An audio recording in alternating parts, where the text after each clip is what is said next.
We had a busy weekend. Friday night, we went to see, it's called Walk This Way, correct? Walk This Way. It was a rock and roll Easter musical. I thought some of my old pastor friends from back in the day would have probably had a little bit of a shock therapy singing old classic rock songs with Christian lyrics. It was really good. They basically created the Easter story as if it happened now in 2019. So it was fun to go to and to just have a different experience for Easter this year. It was a great concept. Can you imagine if Jesus came this time, but instead he came to make a band? Yeah, it was crazy. Anyways, it was really good. And then Saturday night, we went to church. So we did a lot of different things this year than we usually do for Easter. Saturday night, we went to Easter service at our church. And that was different for us because generally we've always gone on Easter Sunday. So it was kind of weird to go Sunday Eve, Easter Eve, I guess. Right. We went on that night, and then we had some friends come over and just have some snacks and stuff. So it was really a fun weekend. And I think it was great just to spend time with a couple of people. I don't know if you're like us, just to get together with a few friends that you've been friends forever. You have a lot of base of experience, and you just get to kind of talk about life, where you're going, what you're doing. You don't have to put on a show. You just kind of be real. Yeah. You know? Well, I hope you don't put on a show and that you're always real, but that's okay. Well, we always put on a show, honey. Okay. Every morning. Anyways. Pretty good. Anyhow, then Easter, we got up in the morning, and as we've talked about, we own a restaurant, and they were having Sunday brunch there. So we had agreed as a family that Steve could go early in the morning there and play restaurant owner. But when we got there at 11 for brunch, he had to sit with us and eat brunch, and then he had to go home with us. And that's exactly what we did. But it just didn't feel like Easter. Oh, and then we came home and we did our Easter egg hunt, and the kids found their baskets, which is just always hilarious to me because my kids are older now and they still love doing that. And so they want to know about the basket. But it's so crazy. It just didn't feel like Easter because of the one change for us of going to church the night before. There was just something awkward for me about the fact that we got up on a Sunday morning, it was Easter, and I didn't go to church. I'd already gone to church the night before. I'm not sure if I liked it or didn't like it. I'll have to decide next year. I know, it kind of felt a little bit off of not getting up and putting on your Easter clothes. And this is the second year that we've not eaten Easter at home. And I don't know if I like that either. Like, we just go and we sit in a restaurant by ourselves, basically, with our family. And not have, generally when we have Easter at our home, we'll invite other people over or we'll join together with another family and have it at their home. But it's just, I don't know if I liked it. I don't think that I want to do that again. And then, I'm being real. We had our Easter brunch at Johnny's Dock because we had several hundred people there enjoying their Easter dinner together with family. But you know what buffets are like. I mean, I mean, it's good food, but it's like, you feel like you got to get your money's worth. You do. I don't. I do. And I walked away with a food coma. I mean, I thought I had one meal yesterday. That was it. I mean, I was full all day long. Did you see how many desserts you ate? I didn't eat that many. I had a little bit of different ones. Okay, whatever. But anyway, I came home and all I had for dinner last night was a cup of bone broth. Really? Yeah. Oh, his bone broth. Yes, which is quite tasty, by the way. Well, I had bruschetta for dinner last night, which Caleb wasn't happy about because I ate all of it. Anyway, we hope you all had a great Easter and you spent time with your family. And now we move on. I guess, it's officially spring.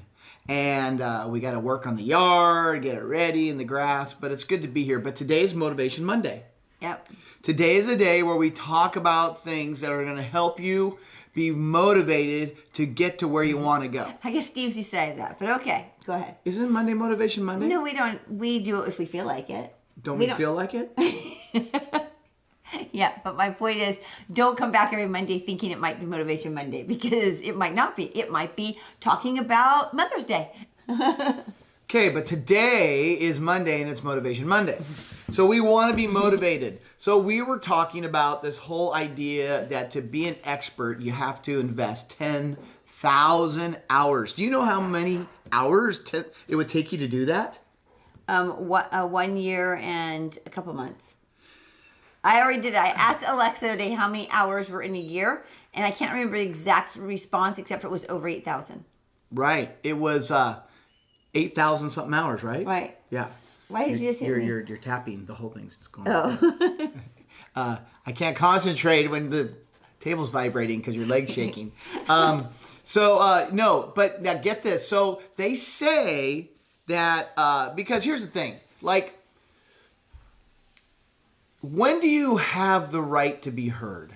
That's what we're talking about here. It's like, when do you feel like you know something, or you can perform something, or you can contribute a thought, or you can be an influence in your world? When does that happen? Does that happen at hour 10,000 When of can learning? you be a mentor? When can you be a coach? Right. When can you be a teacher of something, of a particular topic, right? Right. You sit in conferences, you sit in MOPS groups, you sit in church, you sit in classrooms. What makes that person in front of you know more or have the ability to speak about that? That's right.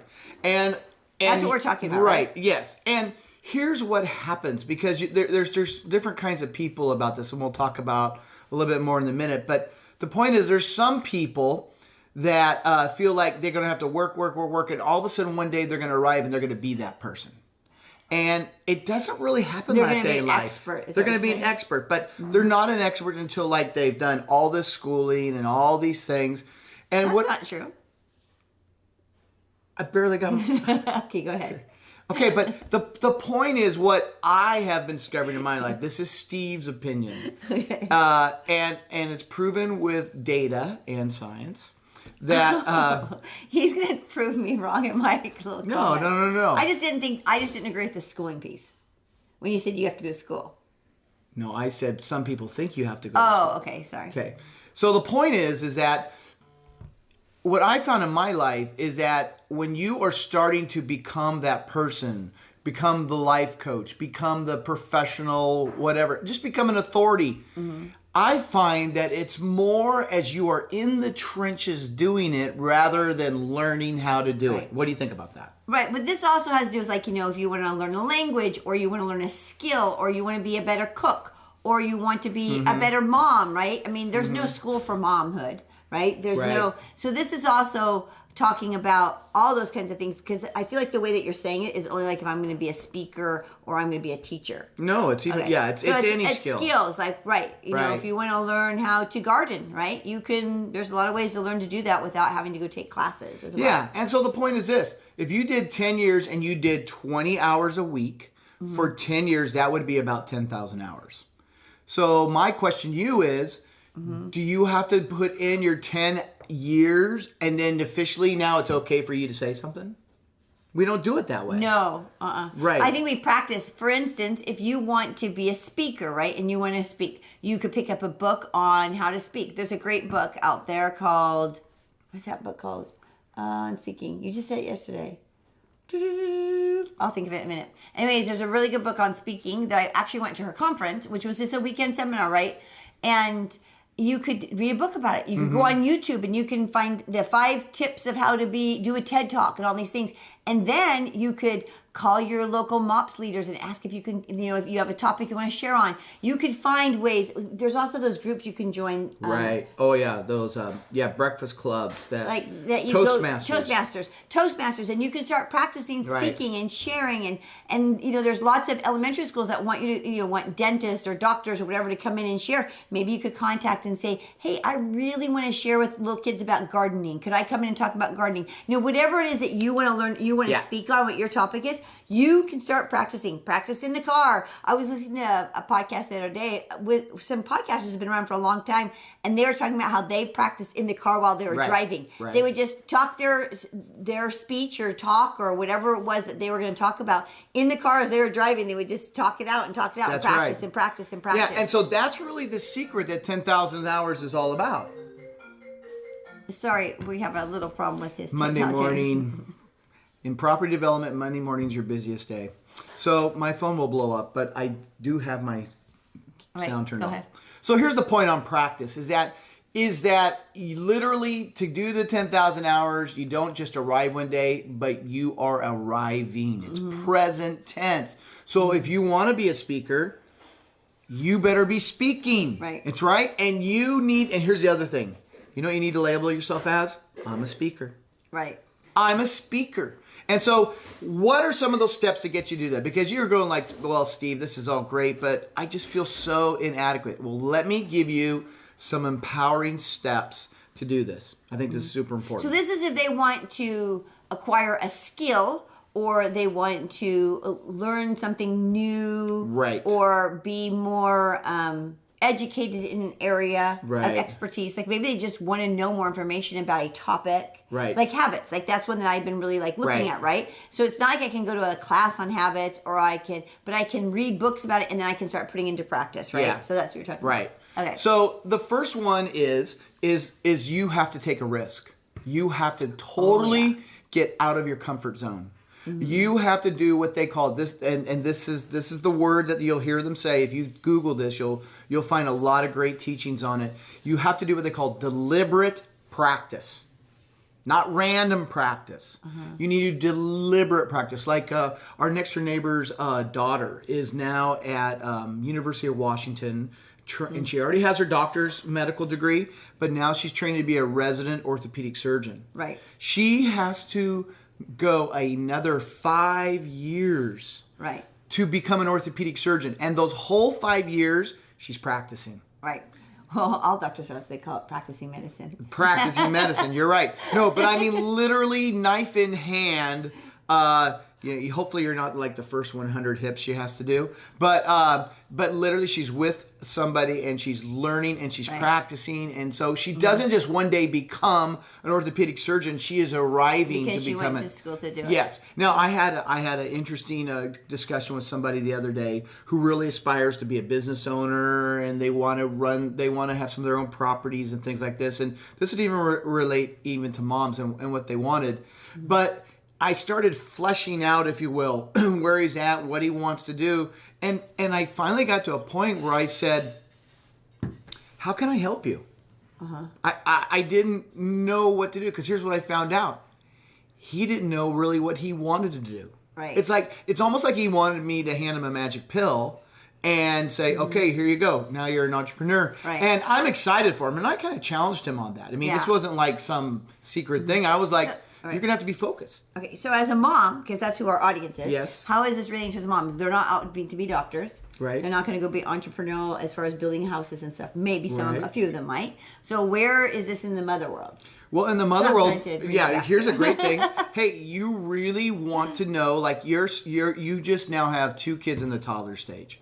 How are you going to really be a great trainer to teach them all the things that we learn a lot about? Trainer of who? Trainer of your children, how to potty train. Just trying to bring him back to the real world. Right. Where Well, you got to maybe help me in the mom application. You want to learn, how to do something that gives you for instance, like our daughter Savannah. Mm-hmm. She has really invested in deliberate practice and building crafts. And for her, that passion has aligned. I mean, she is incredibly good, but how long has she been doing crafts? Since she was little. Since she was little. Right. But and she gets the right tools and she has the right things to do. But so kind of I think when it comes to being a mom, when I think about like a mom wants to learn, you want to have maybe your own business, or you just want to be better at something, right? Mm-hmm. And it's how can you do that? So you have to take that first risk of being willing to do it and getting out of your comfort zone. Right. And being okay with not being the best at it, right? Right. For instance, I go work out at a gym. I am the worst one there. Okay, like I feel like I'm not as coordinated as everybody else there. I don't even, when they're telling us to go do a certain thing, what do you call it, like a exercise or whatever, I don't even know what they're talking about. I'm like, a what? Huh? So my whole morning is spent going, what was that you want me to do? Like, how do I do it? And how exactly do I position my body to do that? Mm-hmm. But I'm willing to take that risk and look a little goofy every day because I want to get better at working out, right? So I go every day to my gym. I shouldn't say I go every day. The days that I'm able to go, I go and I put myself out there and take that risk of not looking like I'm the professional gym rat, and I'm learning how to do it, right? Right, you're out of your comfort zone. Right, I'm totally out of my comfort zone. But you're deliberately focusing. And see, that's a perfect example that you have to be willing to get out of your comfort zone. And here's the secret. I just tell this to you the best way I can. Mm-hmm. Your step to success is your failure. Yeah. You have to fail. Mm-hmm. If you're not failing in what you're learning to do, Yeah. you're not really pushing and being deliberate, because that's the point of it. So the next point is, so first is take a risk, and then it's... Second one is, what's your motivation? Because, this is the big thing you hear everyone say these days, well, what's your why? I mean, it's kind of like this big nebulous thought. Here's what it's really trying to say. What's your motivation? Like, what is motivating you to do this? It has to be strong enough that you're willing to work through the pain.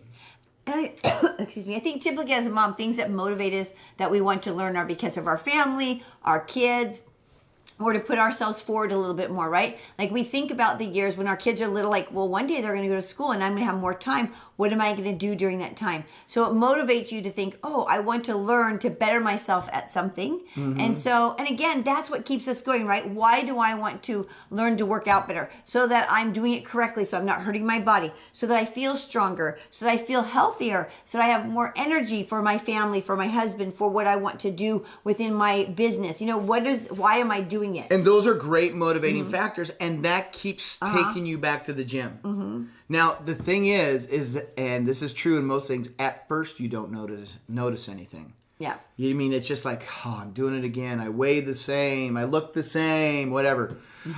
I noticed this last week. Stop it. Your behind is getting cuter. It's Okay, getting this bubbly. is- It's getting bubbly.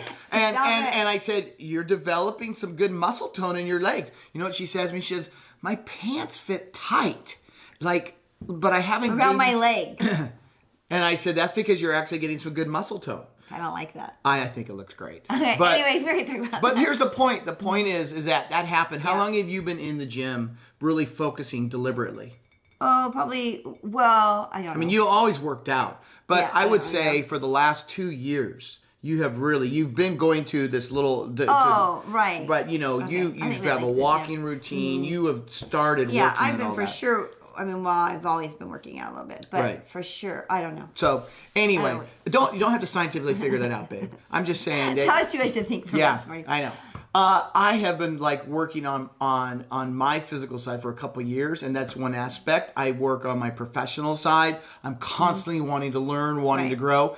It starts to pay off. Right. That's So we what take a risk, right? We step out, then we do that, and then we get motivated. What's your motivation? What's our why? Why do we want to do it? So, for instance, like 24/7 moms, right? I've taken a risk, and I'm taking a risk again. Like we took a risk jumping out and doing 24/7 moms and getting things going and getting a website. We poured our own personal finances into it. We have hired people. We've done all these things, and we've taken that risk. I put myself out there. I know there are people that think, what does she think she's doing? Like, who does she think she is? Starting a blog or doing a I conference. love when people say that. Who does he think she is? Or doing a live webcast, or now doing this live stream. There's people that think we're crazy for numerous reasons, right? Or they don't agree with what we're doing. Whatever. It doesn't matter. I took the risk. It's what I feel like I'm put right here or at this time in my life to do. So I take that risk and I do it. And we take a risk on our money. We take a risk on our time, in our investment. My motivation is because I believe that my life in my world of mothering that I have something that I've taken from it that I can give to other moms. After being involved in MOPS, after being involved in raising 5 kids, I'm telling you, I am not a perfect mom, but I have found what brings me joy in my motherhood. And I will be honest, I have not really struggled in my motherhood life. I love being a mom. It's been fun. That my journey has, it's had its ups and downs. And there's days where you're like, oh, I'm exhausted, I'm tired.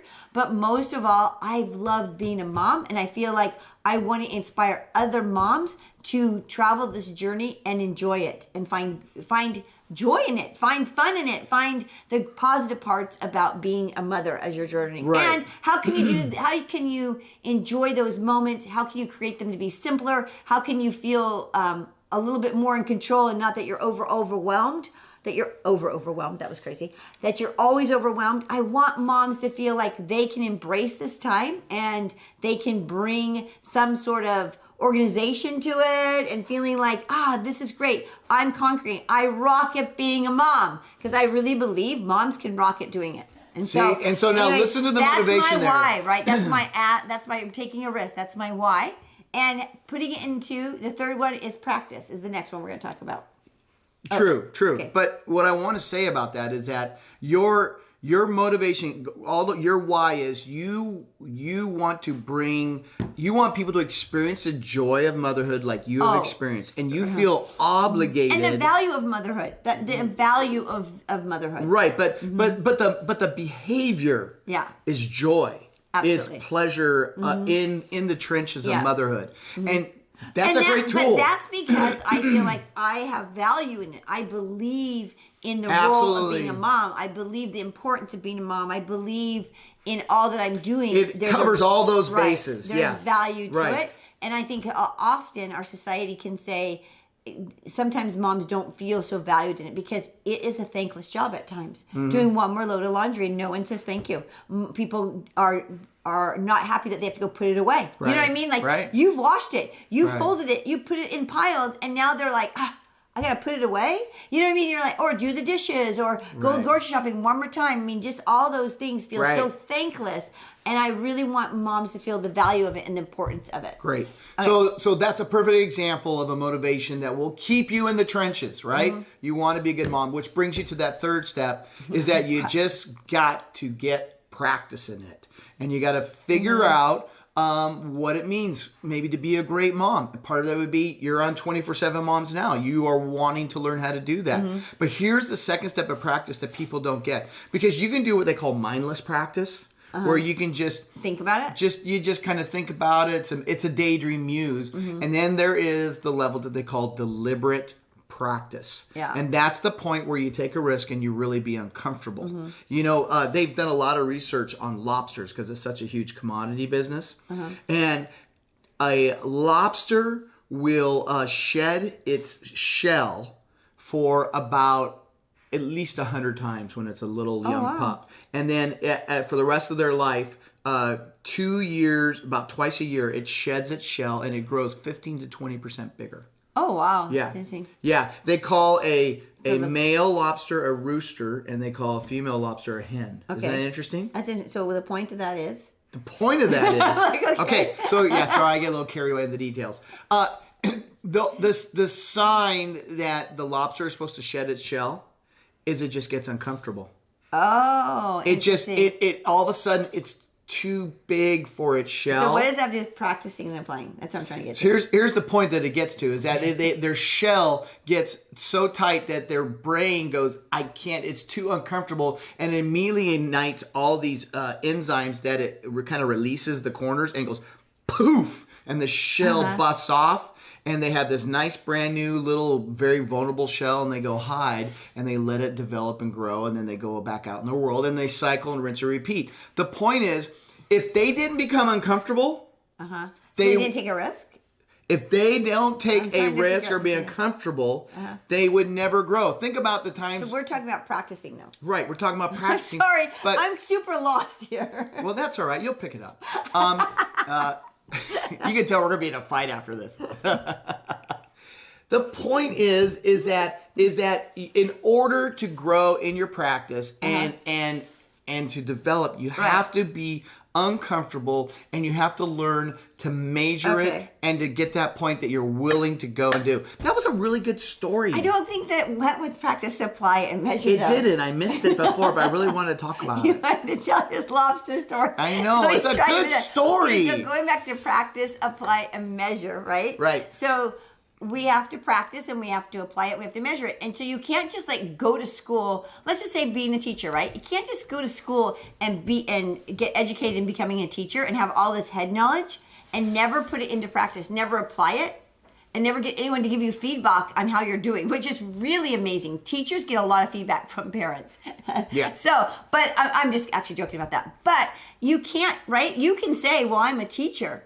But if you've never practiced, applied, and measured, you're never going to get that expertise of being a teacher. That's right. You've got to leave the classroom and you've got to put it into, the classroom of college. You've got to go into your own classroom and you've got to practice and apply and have people help measure it. And whether it be your peers, whether it be... Bye, son. Blessings on you. Whether it be your peers or other teachers around you or your administration, they're going to help you measure and give you feedback to how you're doing, right? That's right. And so what is it in your life that you're trying to learn and you want to grow in and you want to accomplish, you want to become more the expert level, right? Same thing that I talked about speaking. Like, so if you're going to go speak at MOPS groups, you're going to know after you're done how you feel, whether it was, right, that I really hit it out of the park or I didn't. And there were times when I started speaking that, oh my goodness, it was like, I can't believe that's what I just did because I didn't do it well. You know what I mean? I didn't. And part of it was I didn't prepare well enough. I didn't practice well enough. There were things I didn't do. I didn't take the risks I needed to take. I wasn't motivated enough in it. I mean, there are those things that go back to it. Right. And I didn't practice and I didn't apply what I already knew to what I should be doing. Right. And so that kind of helps. So that feedback is sense. bringing us to our last point. When you practice, you need feedback. That's what was the great thing in the days when we were young, when we learned a musical instrument. We had to practice, but then we had to go see the music teacher once a week, and he gave us feedback. And either that was really good feedback, or that was like, you didn't practice, did you? Yeah. And we hated that kind of conversation because that was always uncomfortable. Right. And that's what we're going to do. So our last point is that in order to get that good feedback, you need to learn from the winners. You don't need to learn from people that have gone ahead of you, and you need to study what made them successful. Yeah. I mean, you really want to develop whatever the skill is in your life. Like in mothering, look at all the other mothers that have done it. This is where you can really learn from elderly mothers who have like lived a road of motherhood and have a lot of basic experience. Right. I think there's a lot, just going to the whole topic about, I think there's a lot of great ways as a mom of information out there for us to learn from. And one of the things you first have to learn is to glean from it, right? Take what works for you, what works for the way that your family functions. We all function differently, right? Because first of all, our husbands all do different kinds of jobs. My husband was a pastor when my kids were little, and that meant a very crazy, busy life. It meant every Sunday I was getting my kids ready all by myself and going out the door. Where other families, their husbands were home. They had a 9-to-5 job. They were home. They didn't have to bring their work home with them, right? Our work never ended. Steve came home. It still went on. The phone would still ring. We still had things at night. We had just craziness, right? So I couldn't take all the information people were saying about mothering and parenting and how a family should function literally, because that wasn't exactly how our family was functioning. Right. So when you're reading, you can, as a mom, you can read books. You can go on blogs and read about other moms' journeys and experiences that are in the trenches of it and read about how they're doing life as a mom. You can go on and go to Google and you can Google different topics if you're trying to figure out different areas of your parenting or family or how to organize things or how to parent and discipline, whatever. You can Google it. You can go to conferences and seminars and workshops, or your local church might have a parenting class. You can go to that. You can get, I already said books, and you can find mentors that have gone before you, right?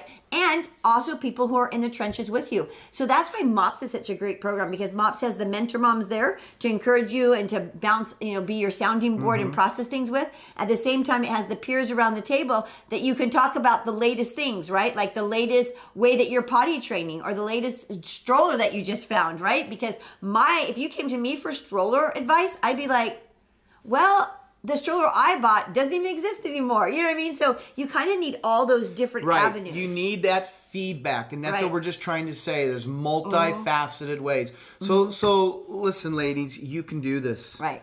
You have the ability to figure this out, and we really believe in you. I mean, this is what it's all about. Right. So if there's an area in your life, and not just motherhood, but an area in your life, maybe you want to become a better photographer. Maybe you aspire to have a photography business. Maybe you aspire to learn a foreign language. Maybe you aspire to become a teacher and you want to go back to school, or a nurse, there's so many different things that you could be aspiring to do. And what you have to do is you have to take that risk, and you have to go, okay, I am going to go get as much information as I can and know what it is, what are the steps I need to take to get there. And I'm going to take that risk. I'm going to step out of my comfort zone. I'm going to be willing to fail, that maybe it's going to be harder for me. Maybe I'm not the best photographer, but I'm going to learn how to do it. And I'm going to take courses. I'm going to go online. There's a zillion ways to learn online, right? I'm going to do that. Then you're going to remind yourself, what's your motivation? Why are you doing this? Because you enjoy it, you love it, or you want it because you need something for your family, right, or you need an income. I mean, whatever it is, what's your motivation? Because that keeps you going. That will keep you going. That'll keep you knowing what you're doing and why you're doing it. Then you're going to practice and apply and measure it and get the feedback, right? Like you're going to, but mostly you're going to learn. First, I really think the first one, these were kind of a little bit backwards. Like I think the first one is we have to look at and study and figure out who it is that we're going to get mentoring Well, from. they're all kind of mixed up. There's not like any A, B, C, D. Right. This is just these are steps. four different and these aren't steps. These aren't like the only steps. These are just ways we were able to break it down to give some simple direction. But like the way I learn, that I learned to develop skill is really I just absorb and I try and obtain as much information from winners. Well, because people are different. From winners, because people are different learners as well, right? So some of us are visual, some of us are hands-on, some of us are auditory learners. I do better listening to a book than I do reading it. The only problem is I want to take notes, and so it's hard to really find the time to really sit there and listen and take notes. Right. So that's a little more tricky for me. So here's our Monday motivation: is that everything we just said to you is hard work. I wish I could give you a special pill, and then all of a sudden you knew it all. But here's the thing: if I did that, you wouldn't really know it. You have to walk through it. And so that's why we're excited. We say it with a smile on our face. And we think that moms out there can get her done. You can really do what you can really do what you want to do. If it's being a photographer, it's being the best mom that feels like raises balanced, healthy children. You can figure that out. Learn, just absorb all the ways that you can do that. And we really have confidence in you about that. And remember, when you're taking in information, especially like about motherhood or your marriage, whatever, you take in again what works for your family, and don't like take a book and go, okay, this is exactly how I have to live my life. True. Because you might not agree with everything in that book, and that's okay. Read what you do agree with and take and glean from it what you do agree with, or what will work for your family or your children. Our children are all different as well. So what will work for you? Don't try to mimic your life after somebody exactly, line for line, because it's probably not going to work. You're not them. They're not you. Their children aren't yours. You're not, all those different things. That's right. Anyways, so thanks so much for joining us. We'll see you tomorrow morning, 7:30 Pacific Standard Time. Talk to you soon. Take care.